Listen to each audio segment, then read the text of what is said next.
Olá, boa noite a todos e todas, colegas, internautas, todos que estão conectados conosco agora. Eu sou Eduíges Leal, atual presidente do Conselho de Arquitetura e Urbanismo de Minas Gerais, CAU-MG.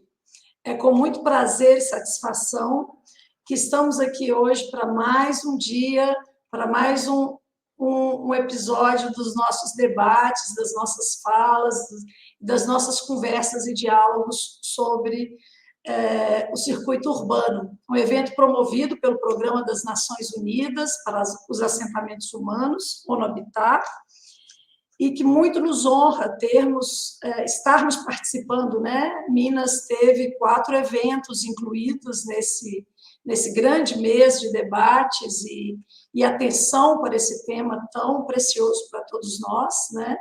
E já estamos no terceiro, né? Tivemos 2 muito interessantes sobre mobilidade urbana e também sobre justiça social e movimentos sociais nas cidades. E, se vocês puderem ver, foram muito bons, né? Tivemos aqui um debate muito profícuo. Em 2021, o foco do debate será o papel das cidades na luta contra a emergência climática, em preparação para a COP26, que acontecerá entre o dia 1º e o dia 12 de novembro, em Glasgow, no Reino Unido. O Dia Mundial do Habitat abordará o tema acelerando a ação urbana em um mundo livre de carbono. E o Dia Mundial das Cidades focará o tema adaptando as cidades para a resiliência climática. A gente reforça, né, que é nosso objetivo no Conselho de Arquitetura, e aqui em Minas Gerais levamos ao pé da letra, que o Conselho possui um importante papel, né, de ampliar essa troca de experiências, de trabalhar um campo multidisciplinar com todos os colegas, né? O arquiteto e o urbanista, ele está numa posição generalista e de coordenação de todas essas matérias, e nós precisamos qualificar cada vez mais arquitetura e urbanismo, né? Para todas e todos. E aí, enquanto profissionais, prezamos pela qualidade do nosso ambiente natural e a sua integração com o ambiente construído, e principalmente com a nossa relação com a sociedade. O evento de hoje abordará os desafios para a criação de espaços urbanos saudáveis e moradias dignas. E também serão abordadas soluções práticas, né? Estamos aqui hoje com 2 convidados muito importantes para nós, né? Conhecidos de todo o público, né? E gostaríamos muito de discutir essas soluções, né? De implementação de espaços que promovam qualidade de vida, moradia digna, especialmente para a população vulnerável de baixa renda, apresentando casos que foram implementados e levando-nos a reflexões, né? Ninguém aqui vai trazer uma receita, são estudiosos que vêm há muito tempo observando, né? São 2 professores e que vão trazer para nós grandes casos e reflexões e nos ajudar a pensar melhor o espaço urbano e a saúde das nossas cidades, né? O CAU tem a função primordial, né, de fiscalizar, disciplinar, orientar a profissão de arquitetura e urbanismo e zelar pela observância dos princípios éticos da classe em todo o território nacional. E pugnamos também pela valorização e o aperfeiçoamento do nosso exercício da arquitetura. Então, para nós é muito importante esse outubro urbano e estarmos aqui trocando essas experiências, principalmente com outros estados, né? No caso, os nossos 2 convidados são de São Paulo. E o Conselho tem que estar muito atento para essas condições de trabalho, o exercício dos arquitetos. Então, nós estamos trazendo esses debates e justifica toda essa movimentação de trazer esse debate para toda a classe, nossa classe de arquitetos e urbanistas em todo o estado de Minas Gerais. Hoje temos a honra de ter uma gama de estudantes, temos alguns conselheiros que são professores. Eu saúdo aqui a professora e conselheira Luciana Bracarense, que traz a sua turma da Unis de Varginha, que resolveu trazer toda a turma para participar do debate. Achei muito importante e agradeço a atenção dada por ela para esse debate. Nesse sentido, temos prazer de convidá-los também e ressaltar que lançamos ontem o edital de boas práticas urbanas. A nossa Comissão de Políticas Urbanas e Políticas Urbanas e Ambiental promoveu uma premiação com 3 eixos: o eixo social, o eixo ambiental e o eixo de saneamento, onde teremos boas práticas, tanto na questão do tratamento das drenagens urbanas, do aproveitamento dos recursos naturais, também dos espaços públicos de uso coletivo, das participações coletivas e sociais no ambiente urbano, e também na preservação do ambiente e a integração do ambiente com o espaço público. Né? Estamos estimulando ações convergentes com os Objetivos de Desenvolvimento Sustentável comuns ao ODS 11, Cidades e Comunidades Sustentáveis, com o propósito de tornar nossas cidades e os assentamentos humanos mais inclusivos, mais seguros, resilientes e sustentáveis. Todas as informações e o regulamento da premiação podem ser acessadas pelo site do CAU-MG.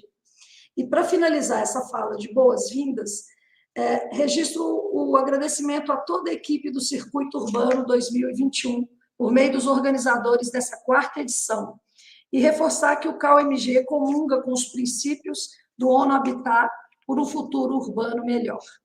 Gostaria, então, de convidar agora, para fazer a sua fala de boas-vindas, o nosso coordenador da Comissão de Assistência Técnica para Habitação de Interesse Social, a CATIS, o arquiteto e urbanista Lucas Leonel, para a sua fala.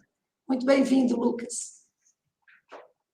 Muito obrigado, Du. Boa noite a todos. Né? Eu sou o Lucas Leonel, boa noite a todos e todas. Sou arquiteto e urbanista, sou formado pela UFMG e atualmente estou coordenador da Comissão de Assistência Técnica para Habitação Social, CATIS. É com grande prazer que recebemos hoje os professores Nabil Bonduc, da FAUSP, e Carlos Leite, da FAO Mackenzie, para colaborar hoje com o seminário, né, da ONU Habitat, em parceria com o CAU. Gostaria também de agradecer muito aos participantes, a todos os ouvintes, né, e aos organizadores, em especial aos conselheiros e ajudantes e técnicos da CATIS, que nos ajudaram com esse trabalho e que nos empenhamos, né, arduamente para poder conseguir organizar e trazer essas pessoas de peso para poder colaborar e ampliar nossos conhecimentos e comprometimento com o tema, né? Então, eu espero que o seminário nos ajude a aprofundar, né, sobre essa relevante relação, né, da qualidade de vida nas cidades e sua relação com a saúde, né, das pessoas, dos habitantes, né, como que os espaços podem colaborar, né, com o bem-estar social e a qualidade de vida e ambiental também. Então, eu desejo a todos um ótimo seminário. Muito obrigado. Retorno a palavra à nossa presidente, Du. Obrigado a todos. Obrigada, Lucas. E eu convido agora nosso tema, macro tema, né, a cidade saudável, moradia digna. Nós vamos apresentar a primeira palestra, o professor Nabil Bonduc, professor titular de Planejamento Urbano da FAUSP. Bem-vindo, Nabil. É um prazer tê-lo aqui, o professor que a gente acompanha tanto, né? Acompanhamos de perto a elaboração do Plano Diretor de São Paulo recentemente, né, que recebeu muita atenção da imprensa de todo o Brasil e de toda a comunidade de arquitetos e urbanistas. O professor Nabil também escreve muito na imprensa, seguimos seus artigos muito importantes, né, que são faróis e nortes para a gente. É muito bom saber das experiências. São Paulo tem as experiências maiores, né? Nós aqui em Belo Horizonte também tivemos a experiência logo depois com o Plano Diretor de Belo Horizonte. Acho que são os 2 primeiros planos diretores mais recentes aprovados no país, né? Com muito suor, com muita negociação com as câmeras. o professor Nabil também tem experiência como vereador, como secretário da prefeitura, e é uma riqueza, né? Além do exercício profissional da arquitetura e urbanismo. Então, para falar sobre saúde, meio ambiente nas cidades, né? Nós queremos te ouvir, todos estamos muito ansiosos e muito bem-vindo para falar para Minas Gerais aqui. Com a palavra, o professor Nabil. Bom, primeiro, boa noite. Posso chamar de Du Leal, arquiteta Du Leal. Prazer estar aqui com você. Queria cumprimentar o Lucas, também coordenador da Comissão de Assistência Técnica para Habitação Social. Cumprimentar todos os arquitetos urbanistas de Minas Gerais, que é um estado que eu tenho muita afeição, gosto muito, já estive muitas vezes aí, e certamente a nossa interlocução sempre é muito rica. Quero também cumprimentar o arquiteto Carlos Leite, que está aqui conosco, né, para fazer esse debate. E eu vou tentar fazer uma fala bastante geral, não vou entrar em muitos casos específicos, porque nós não temos muito tempo, e eu quero primeiro deixar claro alguns conceitos importantes. Em primeiro lugar, é a relação entre saúde e habitação. O estudo da habitação, as propostas para habitação, e mesmo as propostas urbanísticas na cidade industrial, elas têm início exatamente na relação com a saúde. E as epidemias, nós estamos saindo aqui, acho que estamos saindo, de uma das piores epidemias dos últimos 100 anos, ou da pior epidemia dos últimos 100 anos, mas eu vou lembrar que as epidemias tiveram um papel fundamental na constituição das principais propostas urbanísticas do século XIX e começo do século XX.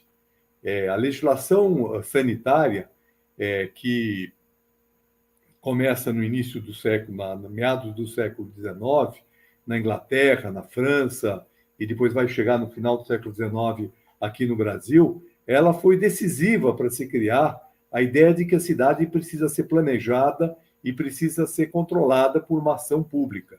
Até então, vigorava uma visão, que é uma visão liberal, uma visão segundo a qual o mercado deveria, de alguma maneira, produzir a cidade.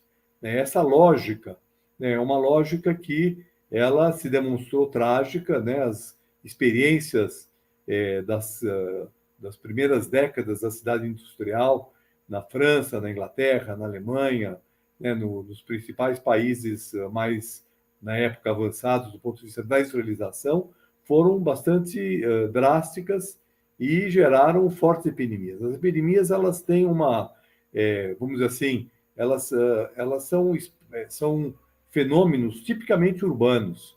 Por quê? Porque as cidades elas se caracterizam pela aglomeração.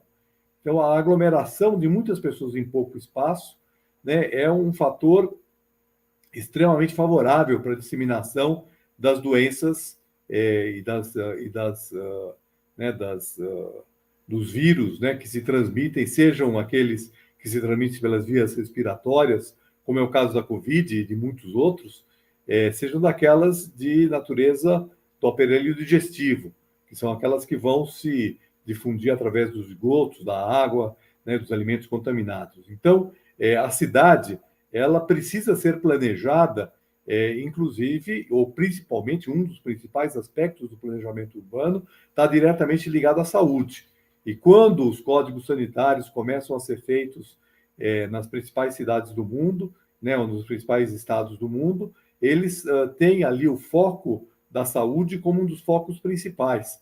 Aqui no Brasil, os códigos sanitários foram as primeiras legislações urbanas contemporâneas, e elas vão ser importantes para definir um conjunto de regras que devem orientar o processo de construção, sendo que, nesse período, a principal questão que afetava as cidades, as duas principais questões, era, em primeiro lugar, a falta de saneamento e a questão da moradia precária, principalmente dos cortiços do final do século XIX, começo do século XX, que se caracterizavam exatamente por uma excessiva aglomeração de pessoas em espaços muito restritos, portanto, com uma forte possibilidade de contaminação entre as pessoas, e, em segundo lugar, pela falta de saneamento, falta de água tratada, falta de redes de esgoto, né, falta da tratamento dos resíduos sólidos. Tudo isso afetava diretamente as condições sanitárias das cidades.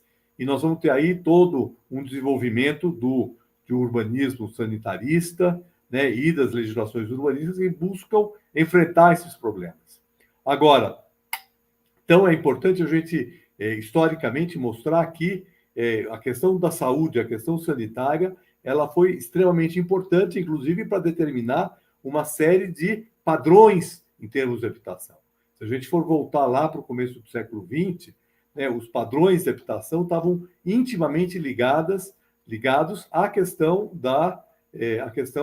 sanitária, né, a necessidade de você ter, por exemplo, os banheiros individuais, a própria ideia da habitação unifamiliar, em contraposição à habitação coletiva, estava diretamente ligado a essa questão, que era a questão do isolamento, né, das pessoas, o maior isolamento das pessoas. Veja que depois de 100 anos, nós voltamos a esse mesmo problema, agora, essa mesma questão, essas duas principais questões, a questão do saneamento e a questão da aglomeração nas habitações, em função da pandemia do coronavírus que nós atravessamos. Quando, né, as principais recomendações para enfrentar a pandemia era fique em casa, né, fique isolado e lave as mãos, né, nós estamos falando exatamente o seguinte: as pessoas precisam ter casa, precisam ter uma casa com área suficiente para as pessoas poderem se isolar dentro delas, e precisamos ter serviços de água, de esgoto para todas as moradias. E 100 anos depois, digo 100 anos depois, né, como figura de linguagem, né, porque no começo do século XX essas questões estavam extremamente emergentes nas cidades que começavam a crescer, nos primeiros surtos industriais do Brasil, quando as cidades do Brasil ainda eram extremamente pequenas. Eu trato muito disso no meu livro, nos meus 2 livros, né, Origens da Habitação Social e Pioneiros da Habitação Social no Brasil, né? Então, nesses 2 livros eu trato desses 100 anos de história da habitação. E vou voltar lá para o começo do século XX, dizendo, naquele momento, quando menos de 20% da população brasileira vivia em cidades, nós já tínhamos esses problemas. E 100 anos depois, nós continuamos a ter esses problemas com uma gravidade extremamente forte e grande, né? Porque nós vivemos aqui essa pandemia numa condição onde, em primeiro lugar, nós tivemos e se evidenciou o problema da intermitência da água nas moradias, principalmente nos assentamentos precários.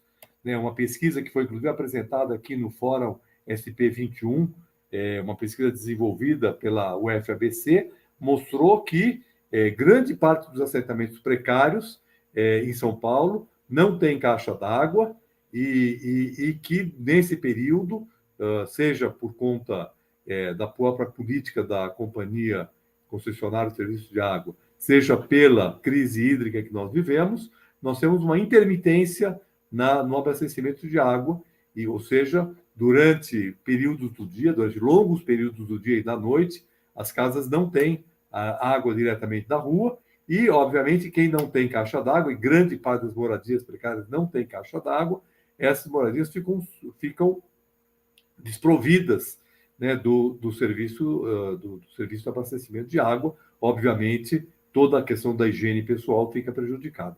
Em segundo lugar, né, os problemas de habitação. Né? Eu vou dar dados de São Paulo, né, mas a gente pode ter esses dados para Belo Horizonte, para Minas Gerais de uma maneira geral, não deve ser muito diferente de São Paulo, mas em São Paulo, aproximadamente 28%, quase 3 milhões de pessoas, elas dormem 3 pessoas ou mais no mesmo dormitório. E em São Paulo, cerca de 280 mil pessoas dormem 5 ou mais pessoas no mesmo dormitório. Ou seja, essa convivência de um número grande de pessoas no mesmo dormitório, na mesma moradia, torna essa política de vamos ficar isolados, vamos ficar em casa, praticamente inócua, porque dentre essas 5 pessoas, sempre alguma delas vai precisar sair às ruas, né, como se precisaram sair durante a pandemia, seja porque faziam parte dos serviços emergenciais, seja porque precisavam, de alguma maneira, oferir alguma renda, seja porque tantas pessoas morando na mesma moradia levava a problemas de convivência e impossibilidade de viver o tempo todo dentro da mesma casa, e isso fazia com que a pandemia que estava na rua, que estava circulando, o vírus circulando nas nossas cidades, penetrasse nas casas e aí, então, contaminasse famílias inteiras. E nós vimos aí muitos casos de famílias inteiras sendo contaminadas, e muitas vezes o local da contaminação acaba sendo a própria moradia. Então, o que a epidemia evidenciou, né, do ponto de vista da saúde, foi a necessidade da gente olhar com muito mais cuidado a questão da habitação e a questão do saneamento, que, obviamente, é uma questão que a gente já estava olhando, né, há muito tempo, né? Eu trabalho há 40 anos com o tema da moradia, né? Mas nós arquitetos, que inclusive temos aí toda uma estratégia profissional de enfrentar o problema da moradia de interesse social, né? Inclusive priorizando, né, o que a gente chama da ATIS, né, que é o Assistência Técnica, Habitação de Interesse Social. Tudo isso que para nós já é muito claro, se evidenciou com muita força na sociedade. Eu diria que nós precisamos trabalhar mais, muito mais do que nós estamos trabalhando, em buscar sensibilizar a sociedade para a dimensão e a importância do problema da habitação. Infelizmente, eu vejo que esse problema ainda não tem, dentro da nossa sociedade, a relevância que ele deveria ter, né? Se a gente pega qualquer pesquisa de opinião pública, a questão da saúde aparece em primeiro lugar. A saúde, a questão da violência e a questão do desemprego, né? Essas três questões, elas aparecem no topo. E a habitação vai aparecer lá embaixo. E aí eu quero destacar uma questão, que às vezes eu falo isso, as pessoas às vezes não entendem exatamente o que eu estou dizendo. Quando eu digo assim, o problema da habitação não é considerado na nossa sociedade um problema prioritário. E ele não é considerado um problema prioritário porque a maioria das pessoas tem o problema da habitação resolvido, né? Se a gente pegar os nossos déficits habitacionais, nós vamos ver que são déficits enormes do ponto de vista quantitativo, mas do ponto de vista relativo, eles não são tão grandes quanto do ponto de vista absoluto, né? Então, por quê? Porque a maior parte das pessoas hoje, elas têm uma moradia, tá certo? A maior parte das pessoas tem moradia. O que não quer dizer que o problema da moradia não seja um problema prioritário, tá certo? Mas, quando a opinião pública ela não sente diretamente na carne o problema os efeitos de um problema, ela tende a considerar esse problema menos importante. Então, as pessoas, todo mundo tem problema de violência urbana. A pessoa sai na rua, ela está com medo. Ela tem a própria imprensa divulga, né? Divulga às vezes casos isolados de violência urbana com tal visibilidade que as pessoas ficam todas elas extremamente temerosas. A questão do trabalho, do emprego e da renda é uma questão que abrange, né, praticamente toda a população, com exceção de uma pequena elite que eventualmente vive de renda, que não tenha problema de trabalho e de sobrevivência. Quase todas as pessoas estão preocupadas com o problema de renda e de trabalho. A questão da saúde afeta todos, tá certo? A questão da habitação afeta um grupo, que é um grupo, né, que é brutalmente afetado pelo problema da moradia, mas que muitas pessoas já têm esse problema resolvido. A classe média, grande parte da classe média, né, mesmo certos segmentos populares que conseguiram ter acesso em algum momento à casa própria, que tem um bairro que tem uma infraestrutura básica funcionando, as pessoas não colocam, do ponto de vista pessoal, a questão da habitação no primeiro plano. Mas o problema da habitação é um problema gravíssimo, né? Não só porque ela afeta milhões de pessoas, eu vou dar os dados do déficit, mas eu acho que esses dados, inclusive, são ilusórios, porque o déficit é subdimensionado, mas quando se fala em 7 milhões, né, de déficit habitacional, na verdade, nós estamos falando de um déficit que não é exatamente a mesma coisa que a necessidade habitacional. Por quê?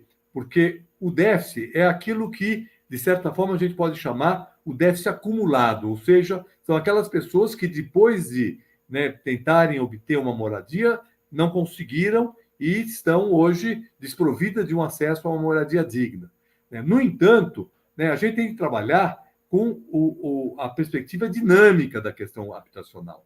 No Plano Nacional de Habitação, que eu tive a possibilidade de ter sido o coordenador técnico, nós trabalhamos com a questão com a chamada demanda demográfica, ou a necessidade da habitação composta por esses dois componentes, aliás, pelos três componentes, a demanda demográfica, o déficit quantitativo e o déficit qualitativo. Então, o déficit quantitativo, que é os 7 milhões, são aquelas famílias que moram numa moradia extremamente precária, são as pessoas que coabitam a habitação, as pessoas que têm um ônus excessivo do aluguel, mas, que somam 7 milhões, um pouco mais, um pouco menos, não vou entrar aqui nos detalhes sobre a discussão sobre déficit, mas a demanda demográfica, num certo horizonte temporal, ela é muito maior do que o déficit qualitativo, o déficit quantitativo. Então, no Plano Nacional da Habitação, nós dimensionamos a demanda demográfica para 15 anos. E o déficit e a necessidade, a demanda demográfica, no Brasil, de 23 milhões de moradias, das quais uma boa parte desses 3 milhões são compostas de famílias que estão naquilo que o Plano Nacional de Habitação chamou do grupo 1, do grupo 2, que são os grupos que não têm possibilidade de ter acesso a uma moradia por qualquer tipo de mecanismo de mercado ou de financiamento, mesmo considerando financiamento subsidiado, como é o caso do FGTS. Bom, então, se a gente olhar num horizonte de tempo, porque todo dia está se constituindo novas famílias, e essas novas famílias são constituindo, que vão fazer parte da chamada demanda demográfica, elas vão somar um número muito maior num certo horizonte temporal do que o próprio déficit acumulado. Então, a necessidade de moradia no país é muito grande, é muito forte, e a sociedade não tem essa dimensão. Não tem, e nós, arquitetos, eu acho que ainda trabalhamos pouco no sentido de mostrar o tamanho dessa necessidade. E o que está acontecendo é que, principalmente neste momento em que o Brasil perdeu um programa habitacional voltado para essas faixas de população que não têm capacidade de ter acesso a uma moradia digna através do mercado ou do financiamento, até mesmo financiamento do FGTS, o que nós estamos vendo é um crescimento muito grande dessas famílias que não têm alternativa de moradia. A pandemia, ela inclusive evidenciou uma situação muito grave, que são daquelas pessoas que moram de aluguel. Por quê? Porque as pessoas que moram de aluguel e que perderam a renda durante a pandemia, essas pessoas não tinham alternativa de moradia.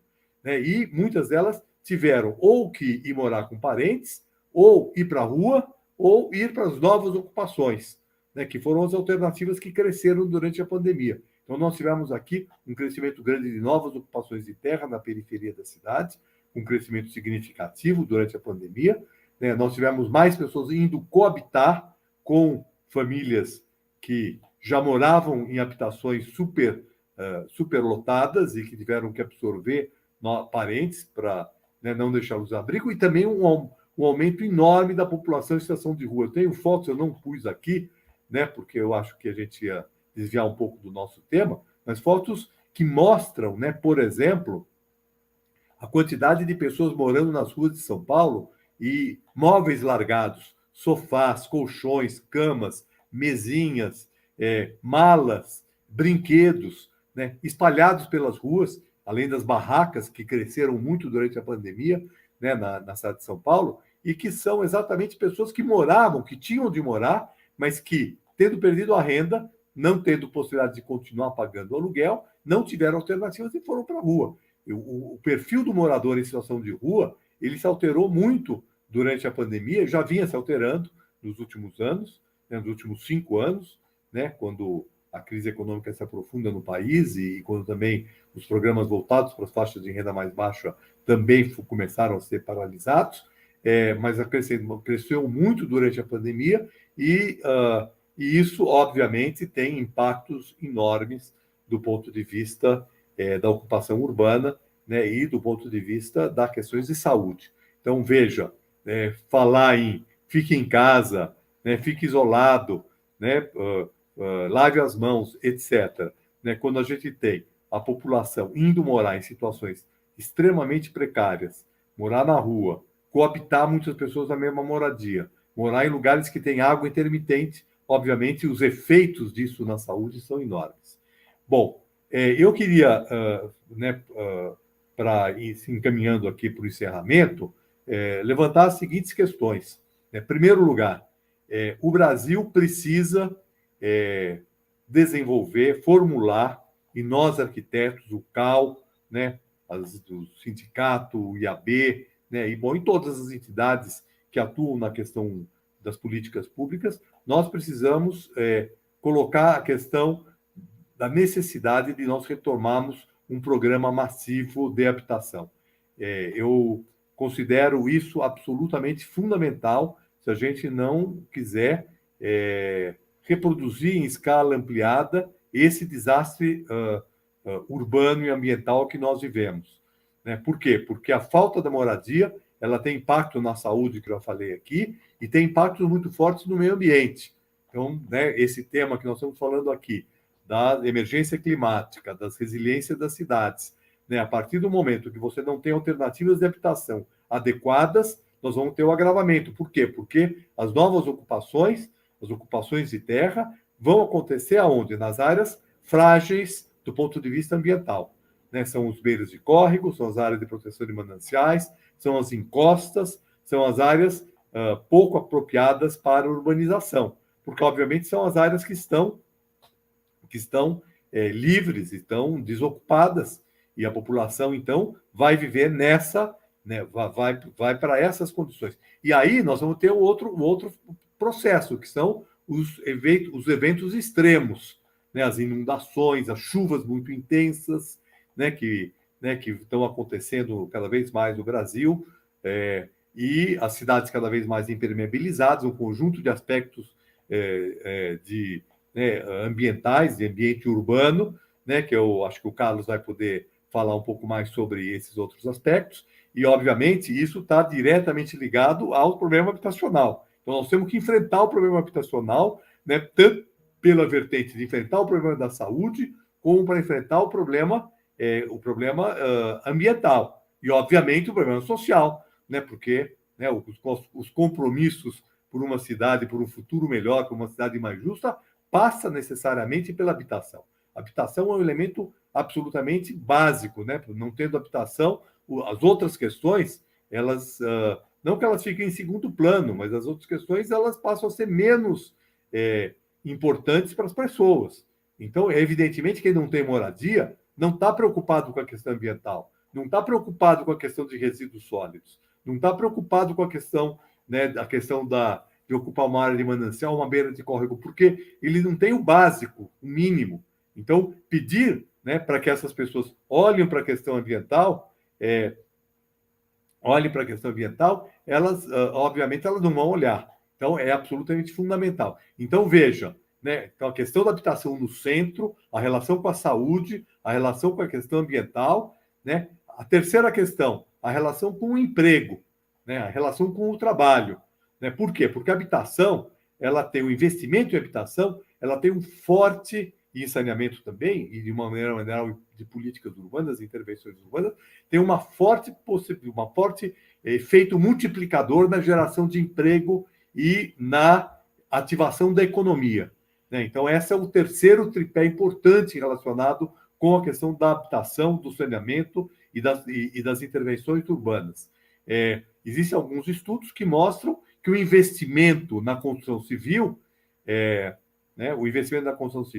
ele retorna em boa parte para o Estado, seja pela questão tributária, seja pela questão da movimentação da economia, certo? E, portanto, né, embora ele signifique um investimento público, é um investimento público que gera crescimento econômico. E o crescimento econômico, por sua vez, vai gerar mais emprego e vai gerar mais renda para a população, e ao gerar mais renda, vai possibilitar, inclusive, que uma parte dessa população possa ter acesso à moradia, né, através dos mecanismos de financiamento, subsidiados, mas de financiamento, ou parcialmente financiamento, dentro daquilo que, né, ficou sendo já consolidou-se com uma política de habitação, aonde o financiamento se dá, ou o custo da habitação é coberto por um mix, né, de recursos de financiamento e recursos de subsídio.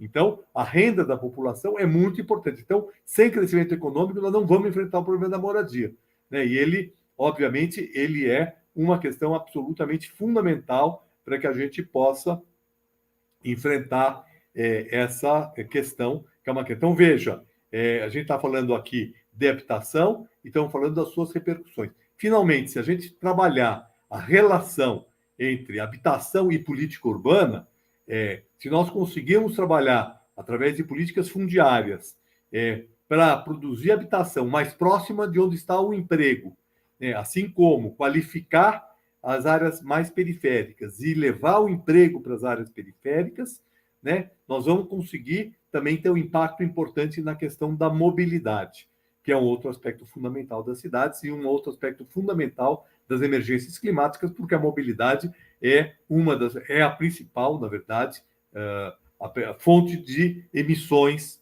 de CO2 nas cidades, né? Todos os inventários de emissões mostram, né, que a mobilidade é responsável por alguma coisa em torno de 60%, 65% das emissões. Portanto, aproximar a habitação do emprego é fundamental. Então, produção de habitação, onde nós temos emprego, né, onde nós temos cidade, assim como levar emprego para onde nós temos já as pessoas morando em grande escala, nós vamos também ter um impacto na questão da mobilidade, que, por sua vez, tem uma forte relação com a questão ambiental e a questão de mitigar os efeitos das mudanças climáticas.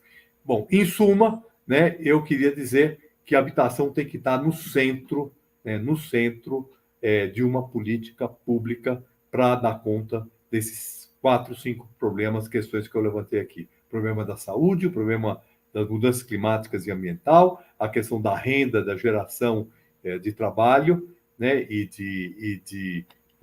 portanto, de acesso a bens e de movimentação da economia, e também, finalmente, da questão da mobilidade. Quero finalizar dizendo que, ao mesmo tempo que nós falamos aqui da necessidade de produção de habitação, eu não tenho a menor dúvida sobre isso, e eu estou reforçando um pouco, porque eu tenho visto, inclusive, alguns colegas, em alguns momentos, falarem assim: não é tão importante produzir mais moradia. Eu quero destacar que isso é absolutamente fundamental, é necessário, e as demandas são muito grandes. Então, deixar claro, nós também precisamos atuar naquilo que a gente chama do déficit qualitativo, da melhoria das moradias, da melhoria da infraestrutura urbana, e aí, então, né, os programas de assistência técnica para a qualificação das moradias é absolutamente fundamental. Obviamente, essas questões são questões que a gente precisa estar o tempo todo dialogando com as propostas urbanas.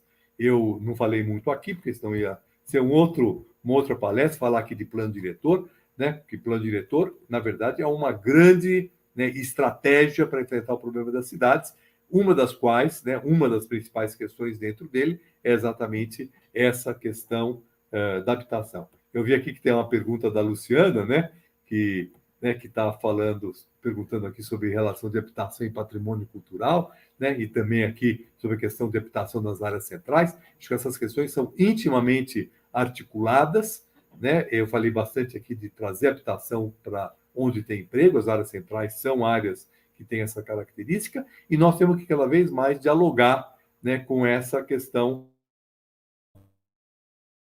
que é da ação, ao mesmo tempo que a gente trabalha com a questão, né, essa compatibilização da questão cultural, da questão ambiental, com a questão da produção e a transformação da cidade, dentro da qual está também a produção da habitação, são elementos absolutamente fundamentais. A gente pode aprofundar um pouco mais isso no debate. Eu quero finalizar dizendo que, agradecendo o convite do CAU MG, né, está aqui conversando com os arquitetos urbanistas de Minas Gerais, cumprimentar vocês pela participação no circuito urbano, né, da ONU Habitat, né, que, né, tem contribuído bastante aqui com a discussão sobre o debate urbano no Brasil, e dizer que o CAU tem um papel muito importante. Nós temos que, né, fazer uma campanha, estamos fazendo uma campanha já importante, né, da assistência técnica, mas eu acho que nós temos que fazer uma campanha maior ainda, uma campanha pela necessidade de colocar a questão da habitação no centro,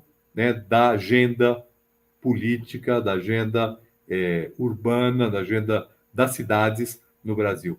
E talvez retomar, né, a campanha por uma porcentagem dos orçamentos da União, do Estado, dos municípios, dedicada à habitação, né, e poder, dessa maneira, a gente colocar esse tema, que é o tema principal dos arquitetos urbanistas, porque é aquele que deve, de certa forma, possibilitar que a gente tenha uma grande possibilidade de atuar socialmente nas nossas cidades, colocar esse tema no primeiro plano.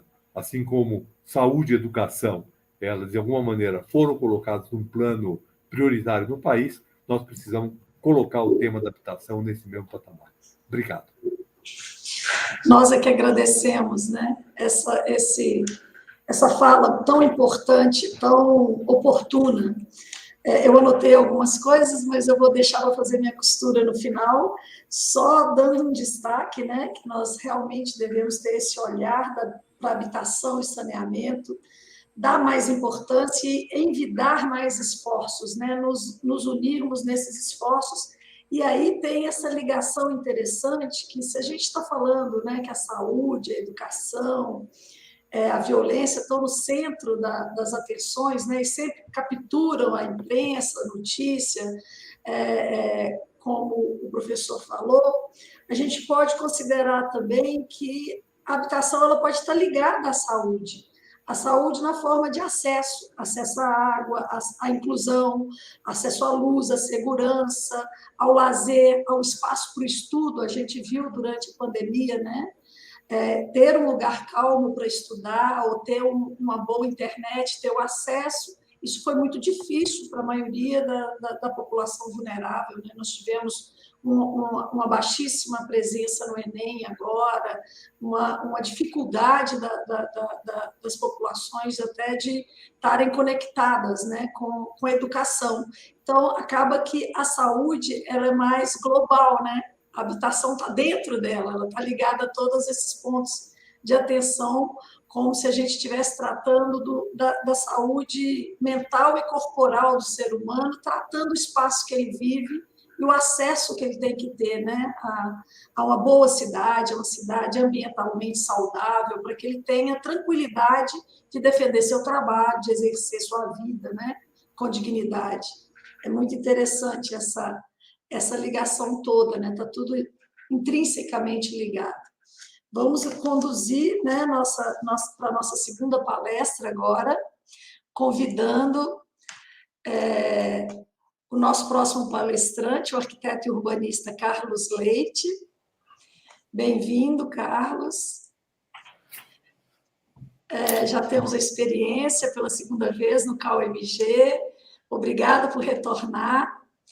E aqui uma breve apresentação. O Carlos Leite é professor do Programa de Pós-Graduação em Arquitetura e Urbanismo da Universidade Mackenzie, coordenador do Núcleo de Urbanismo Social do Laboratório Arquifuturo de Cidades do INSPER, autor de livros como Cidades Sustentáveis, Cidades Inteligentes, já esteve aqui mostrando intervenções e trabalhos seus. É muito interessante que nós temos aqui dois palestrantes que, apesar de serem professores, não estão restritos à academia, né? São grandes atuantes no exercício profissional, nas intervenções, seja no legislativo, como na BIL, e seja nas intervenções e nas suas propostas concretas do Carlos. Então, queremos te ouvir, Carlos, agora. Muito bem-vindo. Esqueci de dizer, só a sua palestra, né? Ela vem complementar, né? A saúde ambiental e o desafio de promover qualidade de vida e saúde nas cidades. Ela é complementar ao primeiro tema. Sim. Boa noite do Leal, boa noite Nabil, boa noite a todos os colegas do CAU-MG. É um prazer estar aqui de volta, né? No momento, infelizmente, remotamente, mas muito em breve estarei aí de novo. Costumo muito a BH, gosto muito de BH. E o segredinho nosso aqui foi o seguinte: eu e o Nabil combinamos as nossas falas de hoje. Como o Nabil é um grande, né, um dos maiores especialistas do Brasil em habitação, né, dentre várias outras questões no qual ele é muito bom, óbvio, né? Eu deixei a pauta mais da habitação para ele falar, falou com muita propriedade, assino aí embaixo tudo que ele colocou hoje, alertas fundamentais, e eu vou concentrar, vou compartilhar a tela aqui, e vou falar um pouquinho mais de urbanismo social e saúde urbana nos territórios de vulnerabilidade social. Então, vamos lá, vamos ver se funciona tudo direitinho aqui, vocês me avisam.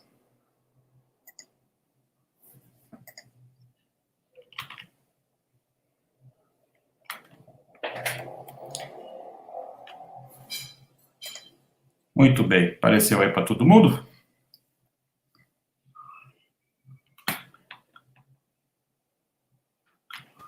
Sim, perfeito. Tá ótimo, então vamos lá, tá? Eu vou falar de cidades saudáveis, cidades inclusivas, e vou começar a partir aqui da minha cidade, né, que é a maior cidade do país. Esse é um dos mapas que ficou mais famosos, né, durante a elaboração do Plano Diretor Estratégico de São Paulo, que já foi aqui mencionado. Queria aproveitar para parabenizar a equipe que esteve à frente aí, a Maria, na gestão do ano, né, 2 anos atrás, aí, em BH, fizeram mais um plano diretor interessantíssimo, né, muito difícil, né, sofreram para aprovar, mas, enfim, avanços, né. E esse mapa mostra, de certa maneira, né, a nossa tragédia, né, ou seja, as desigualdades socioespaciais em São Paulo, que se repetem no Rio de Janeiro, em Belo Horizonte, em Salvador, em Fortaleza, em todas as grandes cidades do Brasil, né?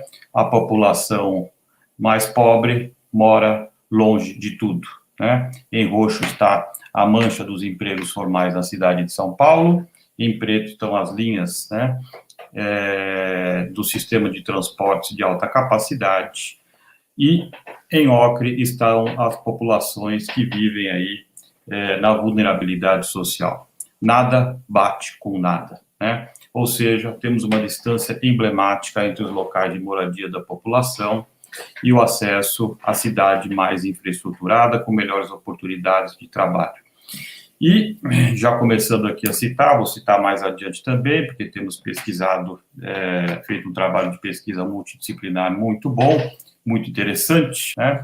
Dr. Paulo Saldiva, que é uma das maiores referências em saúde urbana no Brasil, autor de um livro muito bom, Vida Urbana e Saúde, que costuma dizer que o pedágio urbano na imobilidade, né, citando ele aqui embaixo, abre aspas, né, professor titular da Faculdade de Medicina da USP, patologista, está hoje aí, desde o início da pandemia, trabalhando todas as manhãs, né,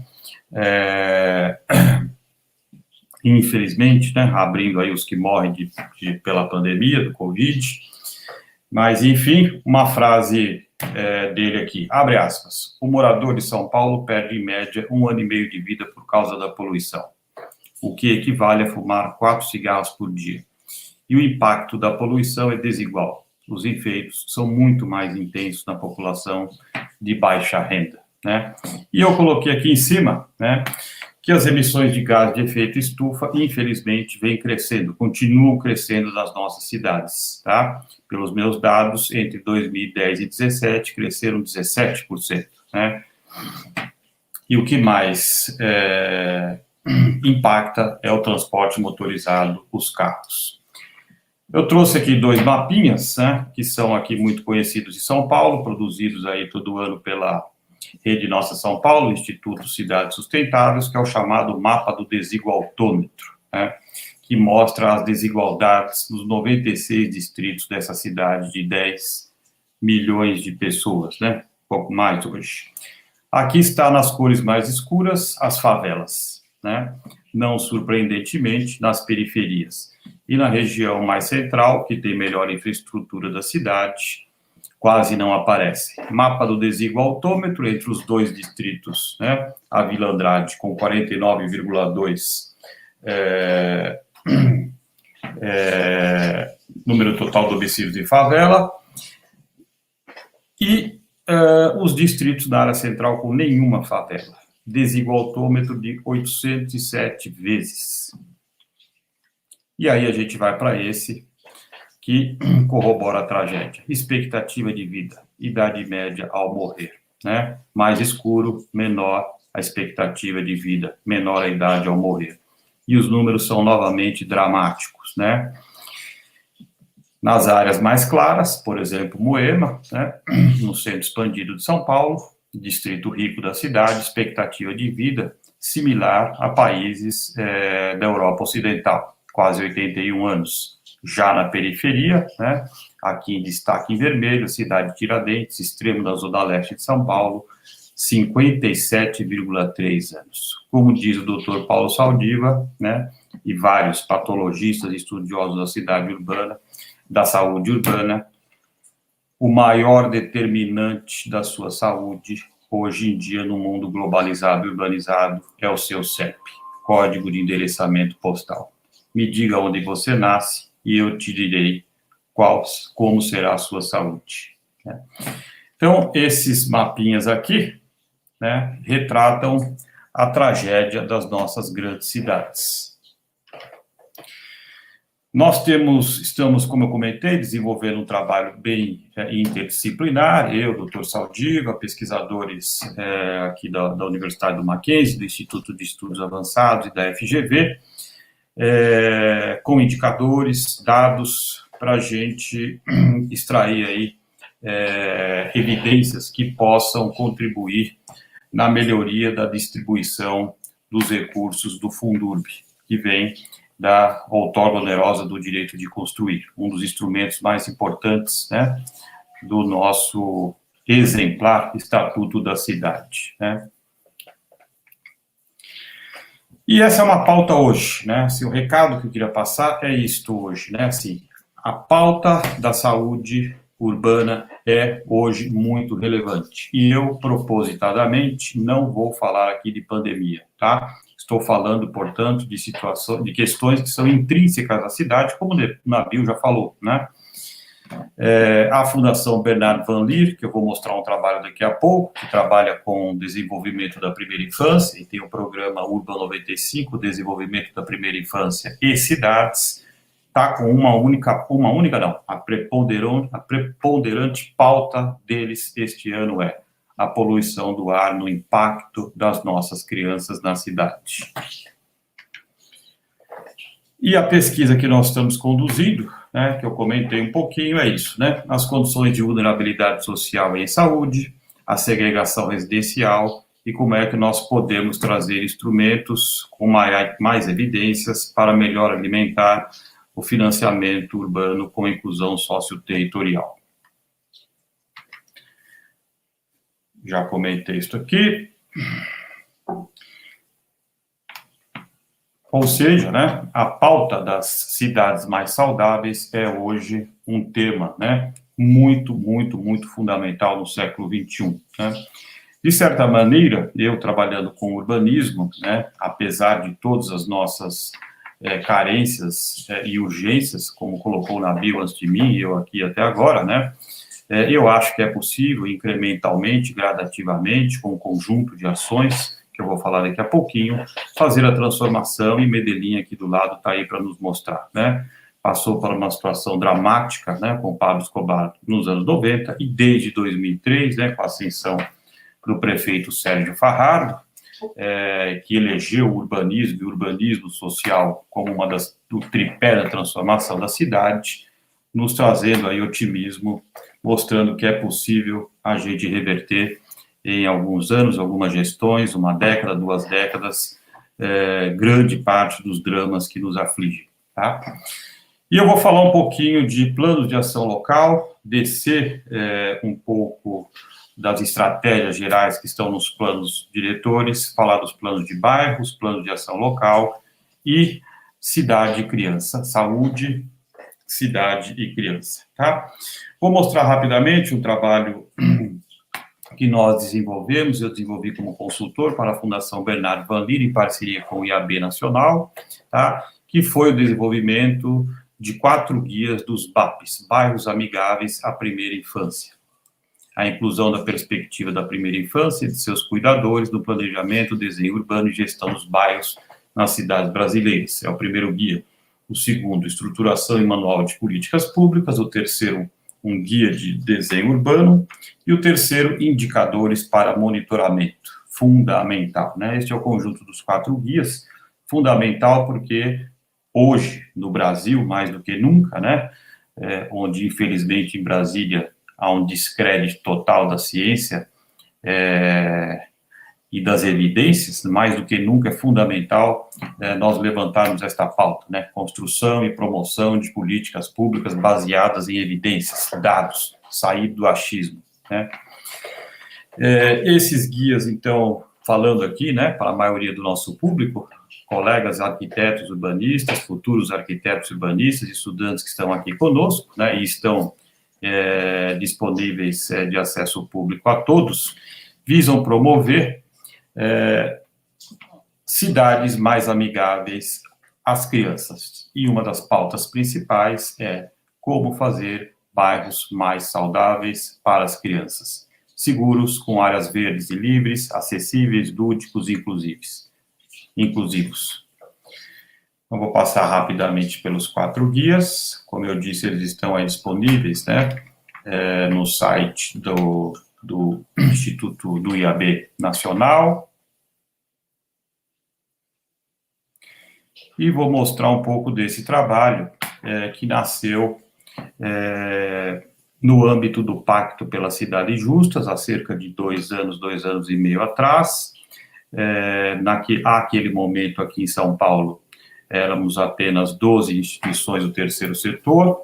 Hoje em dia, congregamos aí mais de 32 instituições do terceiro setor, trabalhando nessa iniciativa, o Pacto pela Cidades Mais Justas, e a meta é a promoção de urbanismo social na cidade de São Paulo. Elegemos, no primeiro momento, 3 territórios que foram eleitos, né, escolhemos naquela época, junto com o então secretário Fernando Chucri, de Desenvolvimento Urbano aqui em São Paulo, os 2 territórios CEL, que haviam sido desenvolvidos na gestão passada, Fernando Haddad, e que não estavam sendo, projetos tinham sido executados, mas não estavam sendo desenvolvidos, foram retomados agora 2 anos atrás, e o Jardim La Pena, onde está o Galpão ZL, da Fundação TID Setúbal. Então, esses 3 territórios foram escolhidos a partir de um indicador principal: maiores violências nas periferias de São Paulo. Nós desenvolvemos, isso aqui são 2 imagens, né, são muito comuns, infelizmente, né, aquilo tudo que o Nabil falou há pouco, né, como é que é possível falar de cidades saudáveis, né, dentro destas casas, né, como disse o Nabil, né, morando 7, 12, 17, 23 pessoas, às vezes, dentro de uma casa dessa, onde mal e mal há uma janela que ventile e circule o ar, né? Como é possível falar em isolamento nessas condições? Como é possível falar em acesso digital nestas condições, né? Onde tudo é informal e ilegal? Como é possível falar de saúde, né? Se a gente vê, como eu vejo, né, e vou aqui com frequência ao La Pena, né, crianças andando aqui nessa imagem da esquerda, sobre um córrego fétido desse, sem nenhum tratamento, né? Isso na maior cidade do país, né? Muito bem. Graças muito à presença da Fundação TID Setúbal, o Galpão ZL lá, em 2018 foi desenvolvido um plano de bairro, que é uma coisa raríssima, infelizmente raríssima no Brasil, o desenvolvimento de planos de bairro, e de 2019 em diante, a partir aí deste convênio com o Pacto pelas Cidades Justas e a Prefeitura, através de um termo de doação nosso do Pacto, desenvolvemos, e eu desenvolvi aqui pelo meu escritório, o projeto de urbanismo social para o Jardim La Pena, que eu vou mostrar rapidamente para vocês, né? Basicamente, nós desenvolvemos aí uma rede de conectividade e caminhabilidade, com a ênfase na primeira infância, com a ênfase nas crianças, mas também para todos, conectando tudo que está aqui em preto: equipamentos públicos, escolas, creches, 6, temos 2 escolas, 3, 6, o Galpão ZL, uma UBS, que está aí, número 2, e está em Achuri Letras, A, B, C e D, os pouquíssimos e raríssimos espaços públicos lá e em qualquer favela do Brasil, né? E a ideia foi preparar esse território para se tornar um território educador, tá? Numa favela, num território de vulnerabilidade social, a gente tem que trabalhar com o que é possível, né? E não com a situação ideal. Isso vale para as calçadas, mas procuramos aí fazer todo o trabalho de tráfego calmo, ampliamento das calçadas, ampliação das calçadas.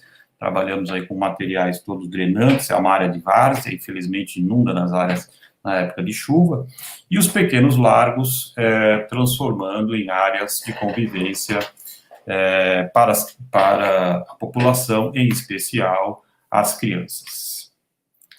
E o trabalho maior que desenvolvemos, isso foi feito no início do ano passado, está em processo, infelizmente, moroso até agora, há mais de um ano, projeto básico entregue, até agora não foi licitado pela prefeitura, infelizmente, e entregamos agora em março deste ano o projeto da Praça do Mutirão, que é o único espaço, né, que é o que estava aqui nesse mapinha aqui na letra A, né, o único espaço aberto de convivência para a comunidade. Ou seja, a valorização da vida, né, nesses territórios de vulnerabilidade passam, óbvio, né, por dois processos e programas essenciais, a moradia digna, como muito falou na bio até agora, e infraestrutura urbana, né? Acesso, água, etc., né? Infraestrutura de suporte, equipamentos públicos, né? E o nosso trabalho veio depois para promover a qualidade de caminhabilidade, conectividade e valorização dos espaços públicos, né? Tudo isso feito com muita interação com a comunidade. Lá, como eu disse, né, em 2018 foi feito um plano de bairro, foi eleito um colegiado. Então, todo este processo de projetação, de concertação urbana, foi feito em alinhamento através aí da TID Setúbal, com o colegiado do Jardim La Pena. Vou passar rapidamente aqui por uma outra escala, Piracicaba, que é um caso muito raro no Brasil, onde o seu rio sempre foi muito valorizado. A Rua do Porto, né, que aqui aparece, é o lugar mais visitado da cidade, à beira do rio. Tem uma cidade tem aí uma tradição, né, de construção de parques e parques lineares desde a década de 30 do século passado, e na gestão retrasada nós tivemos a oportunidade de desenvolver este pequeno plano diretor para o conjunto de parques do rio Piracicaba. E desenvolvemos mais um trecho, que é este à direita, né, na Avenida Renato Wagner.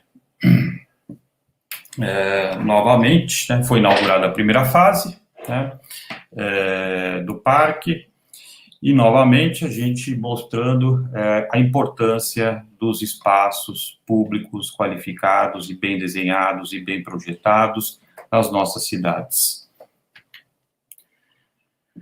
Então, de certa maneira, estou trazendo aqui à luz a importância de nós termos aí políticas públicas locais e eficientes. Estou focando aqui muito na escala local, sair um pouco, né, das estratégias dos planos diretores, para a gente mergulhar nos planos de ação local, nos planos de bairro, né? O planejamento integrado, a nossa matriz, mais do que nunca no planeta, é a cidade, e os gestores locais, queria muito lembrar isso, estamos num momento no mundo, né, e a emergência climática, as mudanças climáticas, a pauta dos planos de ação local de clima, né, tem revelado isso, o empoderamento dos gestores locais, né, a revelia de governos, né, como o nosso, infelizmente, em Brasília, nacionais, que nada tem feito. Nós temos aí um empoderamento dos governantes locais, né? Por exemplo, né, 6 ou 7 cidades do Brasil, Recife talvez seja a principal, onde o prefeito Geraldo Júlio era presidente até bem pouco tempo, né, através do ICLEI, desenvolveu planos de ação climática muito robustos e alinhados com aquilo que se deseja para o país todo, né? E isso tem acontecido em vários segmentos, em várias pautas ali, né? O empoderamento dos gestores locais. A fundamental importância da gente trabalhar com integração e territorialização das políticas públicas, a formulação de políticas públicas e a sua avaliação, monitoramento, teoria da mudança, para que a gente comece a trabalhar, sair do achismo, como eu já disse, e trabalhar com dados e evidências, né? Cada vez mais, ainda bem, no Brasil, nós temos aí instituições do terceiro setor que têm trazido, né, produzido e trazido de maneira pública esses dados, e a gente promover ações estratégicas, sistêmicas e locais, numa importância, né, como eu mostrei aqui no caso do Jardim La Pena, da sociedade civil ativa, organizada, e a gente promover o compartilhamento do desenvolvimento urbano local, tá? Tudo isso atrelado, né, não vou encerrar daqui a pouquinho, não vou ler tudo isso, né, até porque acho que já falamos um pouco disso tudo, mas tudo isso está na pauta aí no nosso guarda-chuva, obviamente, dos Objetivos de Desenvolvimento Sustentável, principalmente o número 11, né, e a busca por capacitação de gestores locais, a busca por referências técnicas, casos exitosos, etc., para a gente ir trabalhando na pauta desses territórios de vulnerabilidade social, aonde, deixa eu descompartilhar, aonde a pauta de cidades mais saudáveis, principalmente para quem mais precisa, é urgente, né? Obviamente, a pandemia, como disse o Nabil, né, trouxe aí, né, jogou luz, infelizmente, né, nesta pauta, mas ela é sistêmica, né, desde que estamos todos vivendo na cidade, e como já é lugar comum se dizer, a cidade talvez seja a maior invenção do homem, da civilização humana, né, é aqui que nós precisaremos consertar e resolver os problemas. Enfim, era isso que eu queria trazer, e vamos aí abrir ao debate. Obrigada, Carlos. Estamos aqui já 20 horas e 7 minutos, já avançamos, né? Um montante robusto de informações, muito obrigado mesmo. Eu acho que uma apresentação complementou a outra. Eu já vou fazer o seguinte, eu vou partir para as perguntas, porque senão vou atrapalhar aqui os internautas que mandaram seus questionamentos. Acho que vai ser melhor a gente já perguntar. A Beatriz Maria pergunta para o Nabil, né? Além do auxílio governamental para ajudar as famílias que perderam renda e, consequentemente, ficaram sem moradia, qual outra medida que você considera que seria adequada para lidar com esse problema? O Fábio Vieira, você pode falar um pouco sobre o tripé moradia, emprego e mobilidade, seus impactos no planejamento urbano? O DAAU da PUC Minas, o que você acha sobre a criação de habitações sociais nos centros urbanos através da ocupação de edifícios abandonados? E a Juliana Leão, professor Nabil, na sua visão, qual o papel do planejamento urbano na solução dos déficits de habitação? Eu queria só complementar isso, eu acho que o Nabil vai falar e o Carlos também pode complementar e falar, porque vai estar interrelacionado o planejamento e a habitação, é que, apesar da boa intenção, mesmo nos governos progressistas, nós mandamos as populações vulneráveis nos planos de habitação e nos projetos de Minha Casa Minha Vida para fora da cidade, para áreas longínquas, né? E houve também o sequestro desses grandes investimentos em moradia em massa. Eles foram sequestrados como negócios pelas empresas, pelas grandes empreiteiras, né? Apesar de termos produzido bastante habitação, nós fomos ao contrário do que estamos pregando, né? De usar mais a infraestrutura já existente, adensar mais a cidade, de ficar mais perto do emprego, ocupar mais os vazios urbanos já existentes.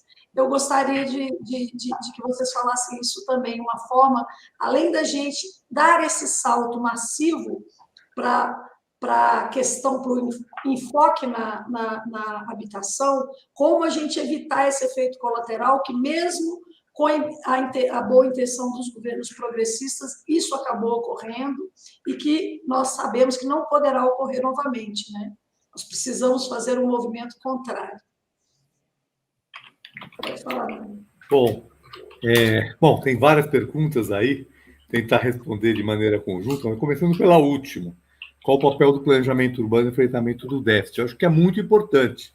E não só no enfrentamento do déficit, no enfrentamento das questões que você levantou agora, Du, né, e que também se colocou aqui sobre a questão de ocupação de prédios e terrenos vazios. Né? Eu não vejo esses assuntos, planejamento, desenho urbano, habitação, como assuntos separados. Né? São assuntos absolutamente articulados e conjuntos. Então, veja, como é que o planejamento urbano pode fazer? Bom, primeiro, quero aqui enfatizar a importância da defesa do planejamento urbano. Eu acho que é importante falar isso, porque eu tenho ouvido muita gente falar o seguinte: os planos não servem para nada, os planos os planos eles não geram os efeitos que se esperam deles, os planos acabam sendo de alguma maneira apropriados pelo mercado, tá certo? Isso tudo a gente ouve muitas vezes por aí. E isso joga, na verdade, força numa ideia, que é uma ideia do mercado, que é acabar com o planejamento urbano. Porque o mercado, o ultraliberalismo, o que ele quer?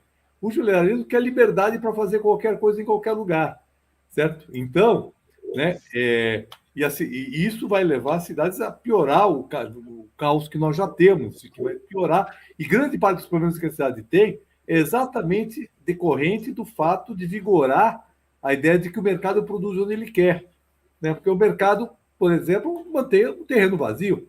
A lógica do mercado é o seguinte: eu tenho propriedade da terra e eu, sem interferência do Estado, eu deixo aquela terra vazia até o momento que eu acho que é importante ocupar.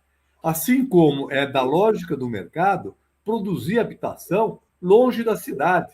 Então, quando a gente fala os problemas que ele levantou do Minha Casa Minha Vida fora da cidade, isso é decorrência da falta de planejamento, e não decorrência do programa Minha Casa Minha Vida. Na verdade, o programa Minha Casa Minha Vida, ele não valorizou suficientemente o planejamento e deixou que isso acontecesse ao sabor do mercado. Então, foi a falta de planejamento que levou a isso.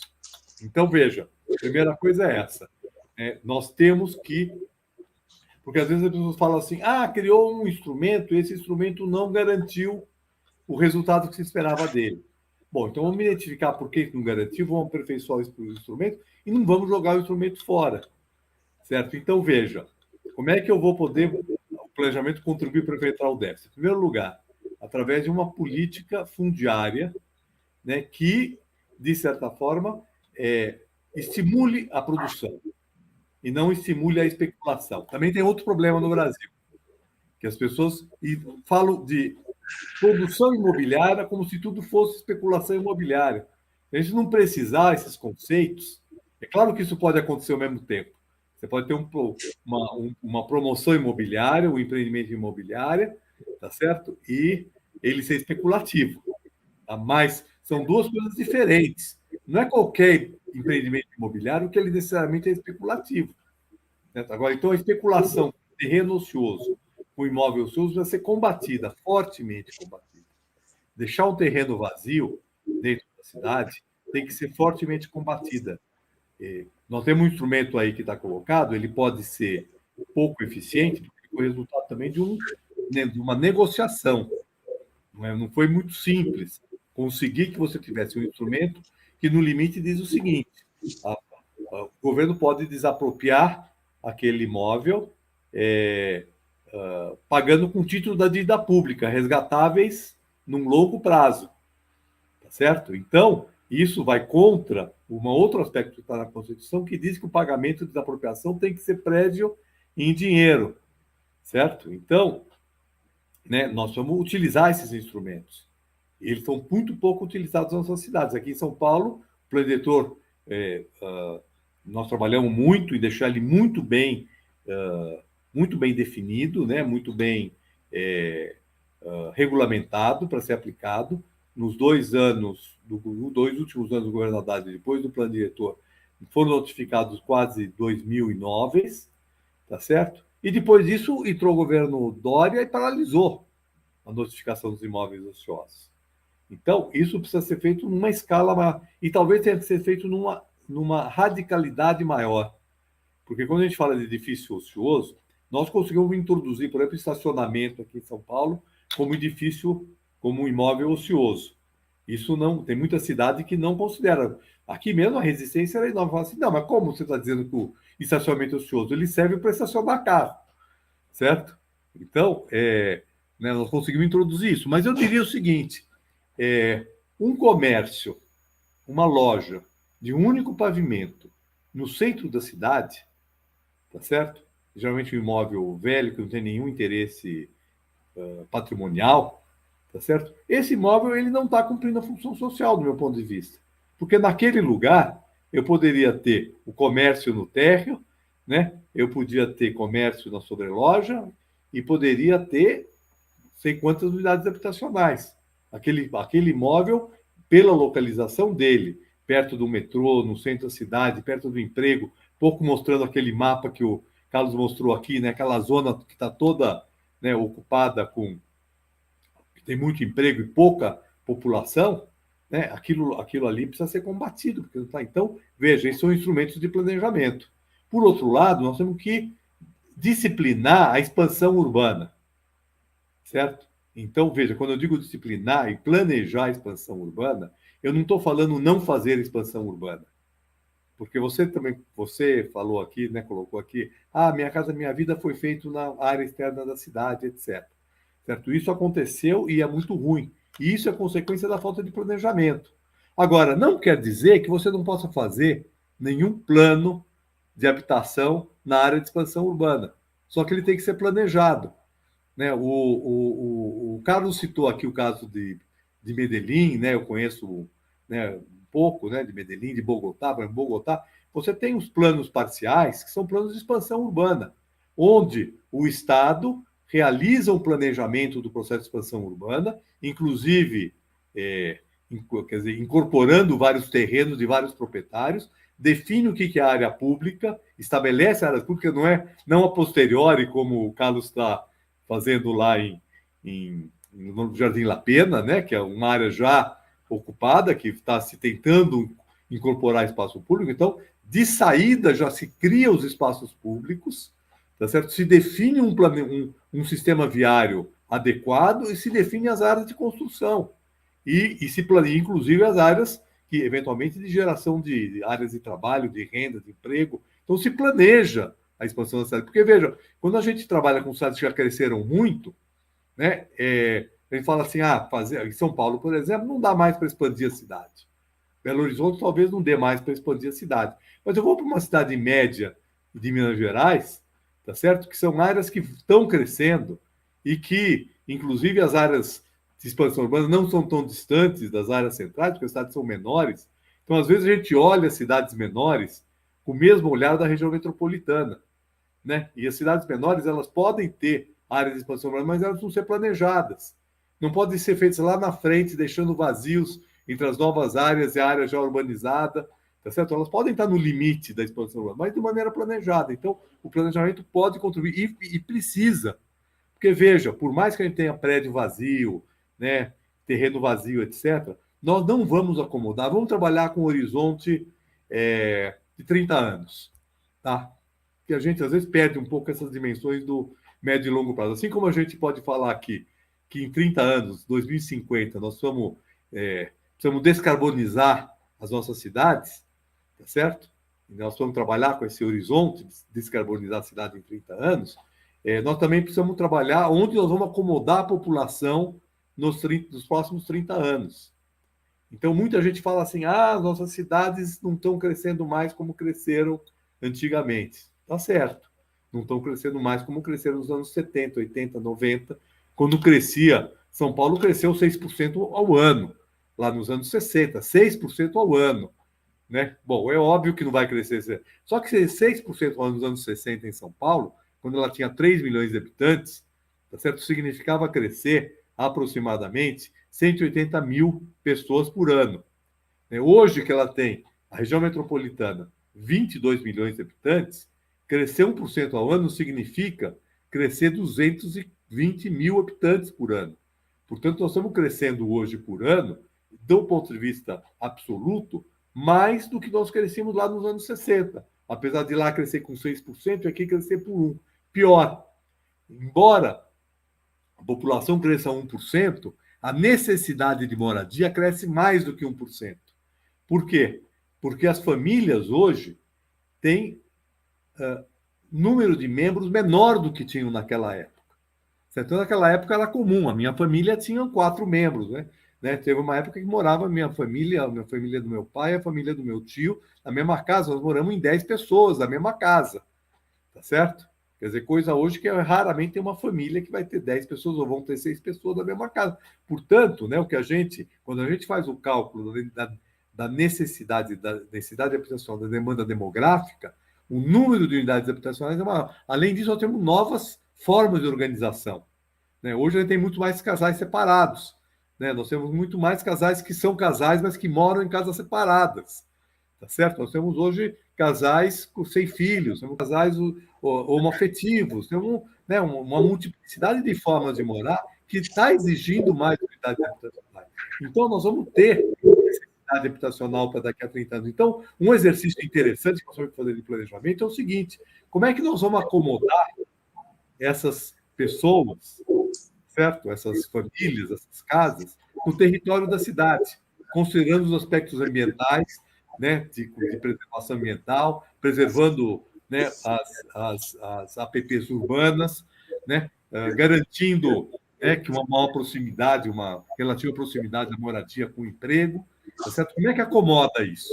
Então, são vários aspectos. Esse é um exercício de planejamento urbano, né? E quando a gente fala déficit habitacional, né, como poder contribuir, o planejamento pode contribuir, por exemplo, dizendo aonde tem que produzir habitação, né? E estabelecendo... O planejamento urbano, ele induz e subsidia a decisão política do gestor. Claro, né? Claro. Bom, e aí ele precisa influenciar, né, o poder público. A gente visitou Carmo do Cajuru, uma cidade aqui que está com o prefeito arquiteto, e achei interessante, né?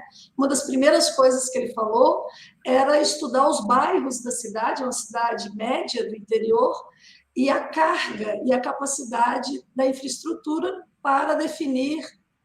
Ele não expandiria nenhum bairro enquanto ele não tivesse essa capacidade e atingisse a capacidade desses bairros, porque ele teria menos investimento em expansão de infraestrutura. Então, ele conseguiria tratar melhor os bairros já existentes. Ele conseguiria adensar onde ainda tinha possibilidade. Ele não negava a expansão urbana, mas ele fala, eu só vou mexer com isso depois que eu conseguir acomodar melhor. Achei interessante. Aí, então, deixa eu... Só para completar, para finalizar, né? Não sei se eu vou responder todas as perguntas, Passar mas o Carlos respondeu. Deixa o Carlos falar um pouco. Então, eu só queria dizer o seguinte, que nós precisamos, nos nossos planejamentos, ele fazer esse link entre o macro e o micro, entre o geral e o setorial. Então, eu gostaria por exemplo, de repensar o plano diretor de São Paulo, por exemplo, a partir de um estudo, né, que dissesse o seguinte: quantas moradias nós vamos precisar produzir em São Paulo num certo horizonte temporal e aonde elas vão ficar? E qual vai ser a maneira de financiar essa produção, né? E a gente trabalhar muito mais, e aí indo lá para a ponta, certo? Né? Porque eu acho que esse diálogo entre o macro, que é uma visão mais geral da cidade, e depois o projeto urbano, né? Projetos na escala, por exemplo, desses trabalhos que o Carlos mostrou, numa escala local, etc., é muito importante para a gente poder, né, dar concretude para o planejamento, tirar ele da abstração e transformar ele nas coisas mais objetivas. Habitação, eu acho que é um deles, mas tem vários outros temas que estão ligados a isso. Vou deixar para o Carlos falar. Exatamente. Carlos, vou te passar uma pergunta, né? E você pode também falar sobre os temas que a gente passou a pergunta para o Nabil. Qual o papel das cidades inteligentes na melhoria da saúde nas cidades e na moradia digna? E também, completando, nessa questão do planejamento local, né, da ação local e dessa transposição para o bairro, para os planos de bairro, com essa ligação com as cidades inteligentes. Uhum. Então, Edu, eu diria assim, eu acho que a gente tem que humanizar, né, esse slogan aí, Smart Cities, né, principalmente para as nossas cidades aqui no sul global, no hemisfério sul, né, ou seja, mas por um lado, mas por outro lado, acho que também não podemos ser preconceituosos com as oportunidades que vêm.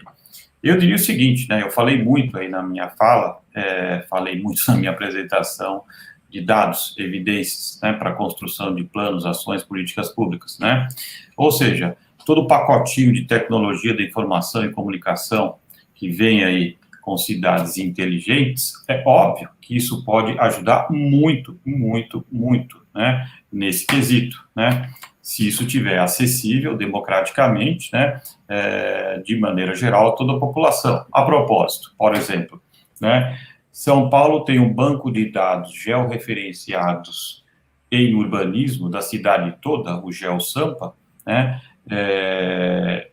incrível, né, muito bom, né, eu infelizmente, falha minha, não conheço o de vocês aí em BH, mas aqui em São Paulo nós temos um de excelência.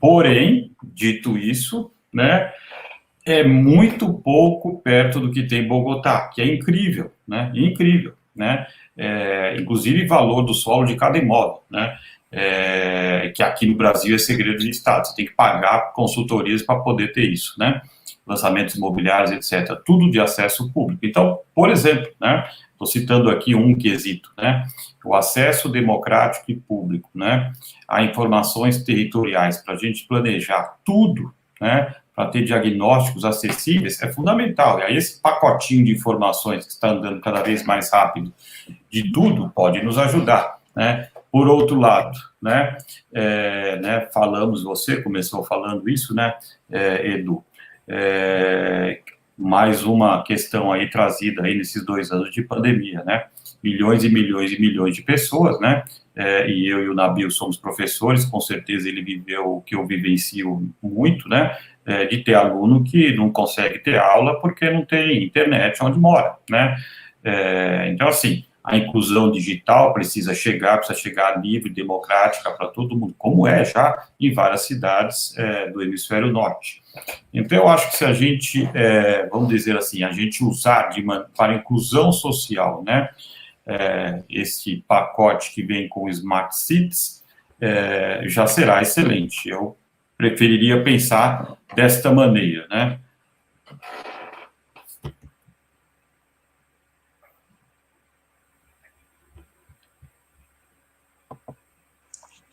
Muito bom, obrigada pela resposta.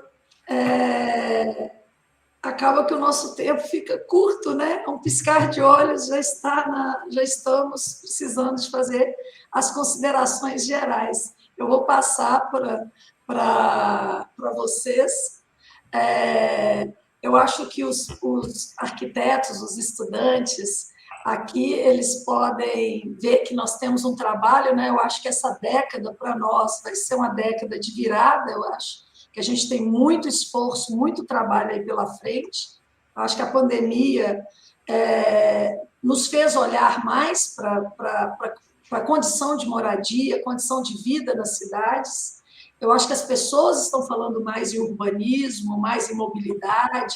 Eu tenho essa impressão e acho que nós vamos ter oportunidade de mostrar o nosso trabalho mais nessa década agora que se abre pós-pandemia, porque as pessoas estão procurando essas soluções e vão começar a se interessar mais por isso. Eu acho que nós teremos um protagonismo aí, né, Nabil? Até um dever de casa grande para fazer e trabalhar essa reforma urbana. Acho que o arquiteto vai estar numa posição aí de destaque. Então, eu queria passar a palavra, vamos inverter agora, começando pelo Carlos, nós já estamos quase com 1h30 de palestra e debate, né, bate-papo, para fazer suas considerações, talvez falar de bons exemplos, de saídas, né, para a gente terminar aí com uma visão positiva para para esses arquitetos, para os estudantes que estão aí, que vão estar agora atrás de campo de trabalho, e eu acho que tem muito campo de trabalho. O arquiteto ele tem, às vezes, o foco fechado na construção da casa, do cliente, né? E eu acho que temos que falar cada vez mais de urbanismo, trabalhar mais a população que não tem acesso à arquitetura, né, que é mais de 85% do Brasil, né? E como o Nabil falou, nós temos aí, o CAL fez esse levantamento através de pesquisa, mais de 25 milhões de domicílios que necessitam melhorias, né, seja através de banheiro, não necessita de uma habitação nova, mas precisa de assistência técnica. Então, temos uma demanda grande aí, um grande campo de trabalho para esses arquitetos desbravarem. Você pode falar e depois a gente passa para o Nabil, e infelizmente não temos que encerrar. Sim, sim. Eu acho que a mensagem é essa, né, Edu? Eu acho que crise é isso, né? É também oportunidade, né? Como vem aí da origem da palavra na China, e o Nabil lembrou muito bem, né? As pandemias, as crises acontecem nas cidades e foi, né, a partir delas que, de certa maneira, a regulação urbana, planejamento urbano, os códigos sanitários, etc., né, olhamos para Londres há 180 anos atrás, né, pior do que o centro de Londres, do que muitas periferias do Brasil hoje em dia, né, ou Rio de Janeiro no início do século passado, né. Enfim, as cidades se reinventam e vamos reinventá-las, né? E é aqui que nós estamos, né? Eu queria mandar uma mensagem, de fato, como você falou, para os nossos estudantes, arquitetos, jovens arquitetos, neste país que tem tantas, centenas de escolas de arquitetura, né? Vamos olhar mais para quem mais precisa, gente, né? Eu acho que isso é um recado, eu tenho falado muito isso com meus alunos aqui no Mackenzie. Eu dou aula também num curso de urbanismo social no INSPER, muito bacana, né? Formando aí não arquitetos, é um curso para não arquitetos, é para gestores comunitários, com bolsa integral, etc, etc. Mas eu queria passar um recado para os nossos colegas, né? Abracemos a cidade, gente. A pauta da cidade nunca foi tão urgente, né? E a saúde urbana, a pandemia está sendo uma crise para acender aí um farol para a gente olhar, né? Mas como eu e o Nabil falamos, né, a crise da saúde urbana, ela sempre esteve desde que as pessoas se aglomeraram e começaram a conviver conjuntamente. Essa é a beleza, a riqueza das cidades, né? É a força delas, né? Como está na moda dizer, a cidade para as pessoas, a cidade de 15 minutos, blá, blá, blá, blá, blá, né? Mas é aqui que a gente precisa viver bem, com saúde, né? E a população mais vulnerável não tem acesso a questões que no hemisfério norte foram resolvidas há mais de 120 anos, gente, né? Água, esgoto, né? Moradia digna, né? E isso a gente precisa muito, muito, muito, muito na nossa profissão, né? Então, eu queria mandar essa mensagem. Sim, é possível transformar de maneira incremental, não tem bala de prata, né? Não existe bala de prata. Quem fala isso é político em época de eleição, infelizmente, né? O que gera muita frustração para a população, descrédito, né, em políticas públicas, etc. Mas, sim, de maneira incremental, com boas políticas públicas, continuidades, etc., etc., a gente vai promovendo gradativamente a inclusão. Com todo esse pacotinho ou pacotão de coisas que a gente pautou hoje aqui, né? O CAL tem um papel aí fundamental nessa temática. Então, acho que esse convite que eu gostaria de fazer aos nossos jovens colegas e formandos, estudantes, né, abracemos a pauta do urbanismo social, da habitação social e das cidades com mais saúde, principalmente para quem mais precisa. Ótimo, obrigada, Carlos. E a gente adora a cidade, né? A gente gosta de viver nela, o homem gosta de viver junto, a gente gosta da festa, do convívio, né, Nabil? E a sua mensagem agora, consideração final para os nossos internautas aqui. Bom, primeiro agradecer aqui o convite, né? Muito bom a gente estar debatendo. Acho que o CAL pode ter um papel muito importante nesse desafio que o Carlos colocou agora, que eu também coloquei. Aliás, o CAL foi criado para isso, né? Para ele ser um espaço onde os arquitetos possam interferir nas políticas públicas do Brasil e acho que nós temos que cumprir esse papel. Eu queria dizer o seguinte, você falou aí dos 25 milhões de moradias que precisam de alguma melhoria. A gente precisaria tratar nossas habitações como as pessoas são tratadas no SUS. Cada habitação devia ter uma carteirinha, uma espécie de uma carteirinha, um diagnóstico do que é aquela moradia, como ela está, e a gente poder ter um serviço de atendimento a necessidades habitacionais que fosse muito mais sofisticado do que esse que nós temos hoje. Talvez a questão do agente comunitário de saúde seja um exemplo. O que o agente comunitário da saúde faz? Ele visita as famílias, o chamado médico da família, ou a saúde da família, ou da atenção básica de saúde. Nós devemos, talvez, trabalhar, o tema hoje era habitação e saúde, Talvez a gente tivesse que pensar uma maneira de fazer um trabalho conjunto. Quer dizer, esse mesmo agente da saúde seja também um agente da habitação, Quer dizer, fazer com que a gente possa ter as pessoas que visitam as casas e identificar os problemas, para poder, inclusive, enfrentá-los. Inclusive porque o problema da saúde, da habitação, está muito ligado à saúde. A gente falou aqui da pandemia, porque a gente está meio viciado com a história da pandemia. Mas veja bem, a moradia que não tem uma boa iluminação, tá certo? Ela vai fazer com que as pessoas passem a ter problemas da visão, tá certo? E as crianças não vão poder estudar direito, não vão poder ler, as pessoas não vão poder ler direito, tá certo? As habitações que têm problemas de umidade vão ter problemas do aparelho, os problemas de pulmão, problemas de... As famílias que não têm um bom sistema de esgoto, tá certo? Vai ter consequências graves do ponto de vista da saúde, da contaminação, dos vetores, que se transmitem através do esgoto da água contaminada. As habitações que têm problemas de filtração, certo? Vão ter vários problemas de saúde dentro delas.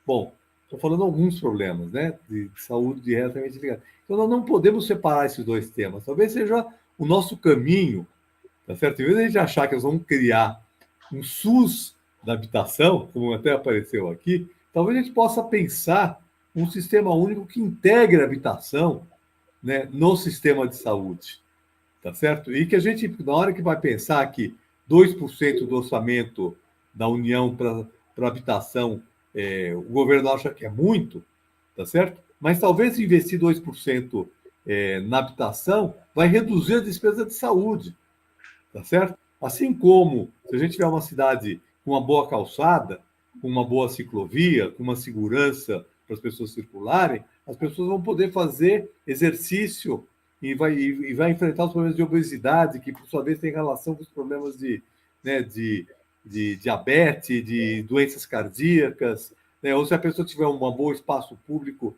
e tiver áreas verdes, você vai ter uma qualidade de ar melhor, o Carlos falou muito disso. Então, veja, essas questões urbanas estão diretamente ligadas à saúde e nós temos que fazer com que a população, em primeiro lugar, e os governos entendam que o investimento na cidade, na habitação, na questão do espaço público, na questão do ambiente, na questão do saneamento, são investimentos que vão reduzir as despesas no sistema de doença. Porque, na verdade, nosso sistema não é de saúde, nosso sistema é de doença. É o hospital, é o pronto-socorro, é o fazer operação, é o sistema que é o sistema da doença. Nós, talvez, investindo na cidade, a gente vai investir, de fato, na saúde. Então, é isso que eu queria, a mensagem que eu queria deixar, e acho que, para os arquitetos, se isso se consolida, nós vamos ter um campo de trabalho tão grande como existe hoje para a área da saúde, que durante a pandemia aí faltou profissional de saúde na nossa sociedade. Então, é isso, obrigado e vamos continuar debatendo. Ótimo, como sempre, o tratamento preventivo, O tratamento preventivo alivia depois para tratar os sintomas e as causas. E a prevenção é o quê? É o planejamento urbano, projeto, o desenho urbano correto, né, o espaço público saudável, a cidade saudável vai promover, vai ajudar o cidadão a ser saudável. Maravilha. Infelizmente, nosso tempo já estourou. Agradeço imenso a presença de vocês aqui. Foi ótimo, está todo mundo alegre, vai todo mundo animado agora, pensar e refletir, né? Espero que a gente tenha dado uma injeção de ânimo nos nossos arquitetos, entusiasmado. Às vezes a gente fica um pouco triste, né, com tudo que está acontecendo, mas eu acho que a gente está próximo de entrar numa nova era, numa virada de muito trabalho e muita perspectiva nesse sentido da saúde das cidades.